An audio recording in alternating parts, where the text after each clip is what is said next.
Hi hello నమస్తే. Welcome back to Telugu flavours.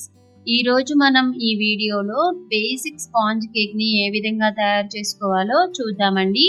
ఈ recipe నాది కాదండి, ఇది మా అమ్మ రెసిపీ. మా చిన్నప్పటి నుంచి మా ప్రతి బర్త్డేకి ఈ కేక్ తయారు చేసేది. టేస్ట్ మాత్రం చాలా బాగుంటుంది. చాలా సాఫ్ట్గా స్పాంజీగా ఫ్లఫీగా వస్తుందండి కేక్ మనకు. అంతేకాకుండా ఈ కేక్ తయారు చేసుకోవడానికి ఇంగ్రీడియంట్స్ కూడా పెద్దగా ఏం అవసరం ఉండదు.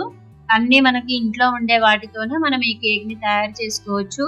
మీరు కూడా ఈ కేక్ని తయారు చేసుకొని టేస్ట్ ఎలా వచ్చిందనేది నాకు కంపల్సరీ కామెంట్స్లో చెప్పండి. ఇప్పుడు ఒక మిక్సీ జార్ తీసుకొని దానిలోకి 1 కప్ షుగర్ని వేసి మెత్తటి పొడిలాగా గ్రైండ్ చేసి పెట్టుకోవాలి. ఇంగ్రీడియంట్స్ మొత్తం సేమ్ క్వాంటిటీలో తీసుకోవాలండి. ఒకటే బౌల్ మెజర్మెంట్స్కి పెట్టుకోండి, గ్లాస్ కానీ ఏదైనా బౌల్ కానీ.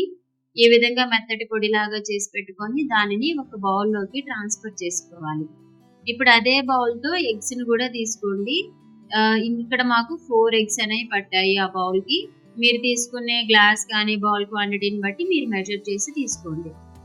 దానిలోకి 1 కప్ వెన్నపూస అండి. ఇది హోమ్ మేడ్, ఇంట్లో ఫ్రెష్గా తయారు చేసినటువంటి వెన్నపూస. ఫ్రెష్గా ఇంట్లో చేసిన వెన్నపూసతో చేస్తే ఈ కేక్ టేస్ట్ అనేది చాలా బాగా వస్తుంది. వీటిని కూడా ఒకసారి గ్రైండ్ చేసి పెట్టుకోండి. ఇప్పుడు 1.5 కప్పు మైదా పిండిని జల్లించి తీసుకోవాలి. మనం గ్రైండ్ చేసుకున్న దానిలోకి ఈ మైదా పిండిని కొంచెం కొంచెం వేసుకొని గ్రైండ్ చేసుకోవాలన్నమాట. ఇప్పుడు గ్రైండ్ చేసుకున్న పిండి బ్యాటర్ని ఒక బౌల్లోకి వేసుకొని 1/4 teaspoon baking powder, 1/4 teaspoon baking soda వేసి మనం పౌడర్ చేసి పక్కన పెట్టుకున్నాం కదా, ఆ షుగర్ని కూడా కొంచెం కొంచెం వేసి యాడ్ చేసుకోవాలి. బ్యాటర్ కన్సిస్టెన్సీ ఫస్ట్ థిక్గా ఉన్నా కూడా షుగర్ పౌడర్ వేసి కలిపిన తర్వాత మనకి కేక్ కన్సిస్టెన్సీకి పర్ఫెక్ట్గా వస్తుందండి. మీకు ఇలా కాదు అనుకుంటే ఒకటేసారి మిక్సీ జార్లో వెన్నపూస, ఎగ్స్, షుగరు 3 గ్రైండ్ చేసుకున్న తర్వాత మైదా పిండిని కూడా కొంచెం కొంచెం వేసి గ్రైండ్ చేసుకోవచ్చు. ఇక్కడ మేము కొంచెం ఎక్కువ క్వాంటిటీలో తీసుకున్నాం కాబట్టి స్టెప్ బై స్టెప్ గ్రైండ్ చేసుకున్నాము. ఇప్పుడు ఒక కేక్ టిన్ తీసుకొని దానికి నెయ్యిని కానీ, వెన్నపూసని కానీ, నూనెని కానీ ఏదైనా అప్లై చేసుకోవచ్చు. దానికి చుట్టూ మంచిగా నెయ్యిని అప్లై చేసి మనం ప్రిపేర్ చేసుకున్నటువంటి బ్యాటర్ని అందులో వేసి ఒకసారి ట్యాప్ చేయండి.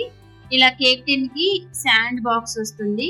ఆ శాండ్ బాక్స్ని ప్రీ హీట్ చేసి పెట్టుకున్న తర్వాత దానిపైన కేక్ని పెట్టి 30 to 40 మినిట్స్ బేక్ చేసుకోవాలండి. అంతే అండి, మన simple basic sponge cake ready అయిపోయింది. Thank you for watching my video. ఈ వీడియో మీకు నచ్చినట్లయితే మీ ఫ్రెండ్స్కి, ఫ్యామిలీకి షేర్ చేయండి.